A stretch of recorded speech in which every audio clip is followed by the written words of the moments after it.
McLaren is a very popular name for us motorsport fans, and if you've been watching Formula One for as long as I have, which has been decades, then you're already familiar with it. But it's a special day because McLaren has just debuted in India with their very first showroom right here in Mumbai. So let's take a look at what's on display. Infinity Cars dealership in Mumbai is the only authorized McLaren touchpoint in India, which will provide customers with sales, after-sales and service. On display at this dealership is the entry-level sports car McLaren GT, the supercars 720S Spider and the 765 LT Spider.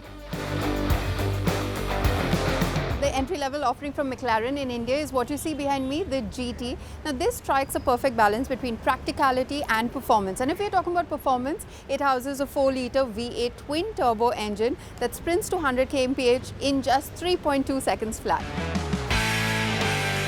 The chassis is built with lightweight carbon fiber material that makes the sports tourer quicker than others in its segment.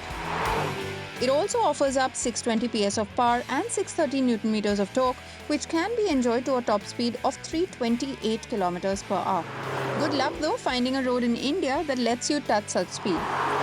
What you see right behind me is the McLaren 720S Spider, and it is a race car for the road. And it is also the best-selling model globally, and it's not hard to see why. The 720S is the core model in McLaren Super Series, and every curve and form is shaped to manage airflow. What adds to the visual drama of this charismatic supercar are the butterfly doors. The design screams out its intent to deliver high-level performance, which comes alive when you start up the mid-mounted 4-litre twin-turbo V8, which growls out 720 horsepower and 770 Nm of torque. It's capable of sprinting to 100 kph in 2.9 seconds. And it also gives you an option to enjoy a wind-in-your-hair experience thanks to its retractable hardtop. In the Super Series lineup, McLaren India is also offering the more track-focused McLaren 765 LT. The aerodynamics of the supercar make it lighter and more powerful than the 720S that it's based on. The most attractive characteristic of the supercar is its rear end with centrally mounted 4-round exhaust pipes, and if you're wondering what a slight nudge to the throttle sounds like, here's a very mild tip. It's a showroom, so we couldn't expect the true menacing growl that a racetrack would be familiar with. But this beast houses a 4-litre V8 twin-turbo M840T engine that produces a mammoth 765 PS of power at 8,500 RPM and 800 Nm of torque at 5,500 RPM. It is capable of sprinting to 100 kmph in just 2.8 seconds. McLaren also plans to bring the Artura, the brand's first hybrid model, to India early next year, making their pledge towards carbon neutrality, albeit in a small way. I caught up with Paul Harris, MD of the APAC region and China at McLaren Automotive, and Lalit Choudary, Chairman and CEO Infinity Cars, to know more about the British brand's journey into India. Gentlemen, thank you so much for joining us today. My first question to you, Mr. Harris, is that we have been hearing rumors of McLaren entering Indian market for almost 10 years now. Why has it taken McLaren so long to enter the market?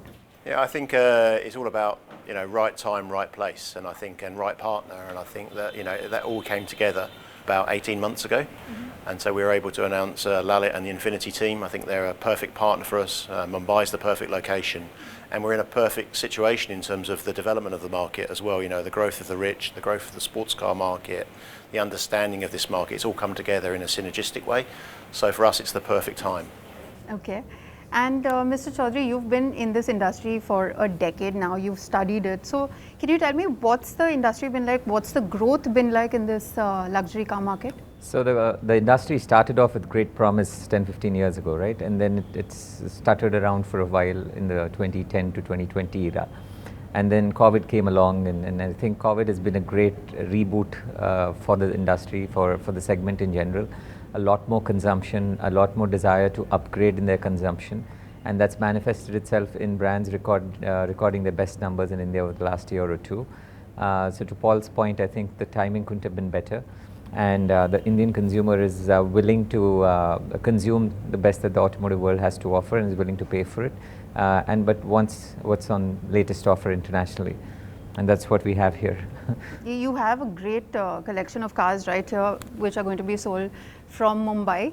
But what I'd like to know from both of you is that which of the models do you think will be preferred by the potential buyers in India? I mean, we only make 3 model lines as it stands at the moment in the more what I call series production. So we have 720S here today, we have GT here today, and then shortly in the first quarter next year is the all-new Artura, which is a combination of art and future in the naming. I think, to be honest with you, that the Artura is probably the product line that is going to be the most appealing to India in that it's hybridized, but it's hybridized in a way whereby you do have flexibility, but it's also no compromise in relation to the performance of a McLaren. So still lightweight, still incredible performance capabilities, but also that ability to turn onto full electric mode when you need it. And what is your understanding of the Indian market and the hybridization of it? Do you think there's a market for hybrid models and supercars especially? Yeah, so the first lot of cars that we've already put on the roads here are the 720, the GT that you already see. And these are internal combustion engines, right?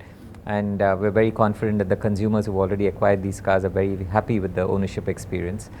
We don't see why it would be any different for the Artura. There is a growing segment of population who would like to focus on decarbonization as a theme. And hybridization of a vehicle is one step towards that theme. It doesn't take away from those that want to enjoy the ICE experience, but at the same time, for somebody who wants to acquire the latest in technology and are conscious about decarbonization as a theme, hybrid offers a fantastic alternative. And McLaren's built a name for itself in being at the cutting edge of technology. So I'm sure a car coming in from McLaren on the hybrid front will be received very favorably. I'll take it a step further and I'll talk about electrification, because that is something that everybody wants to know. Most of your peers have moved to the electrification front, but with an SUV body style.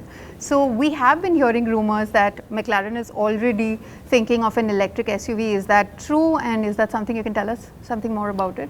Well, I don't think we want to speculate about future models beyond Artura as it stands at the moment. I think we're a sports car brand, and that's where our DNA has been, built and developed.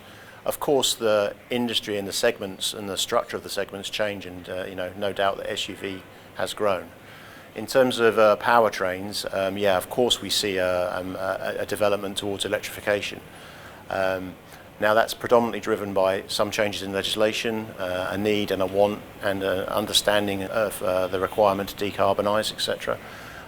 For sports car brands, though, that are relatively limited usage, relatively small volumes, etc., it's a bit more of a challenge because electrification doesn't necessarily lend itself to lightweight.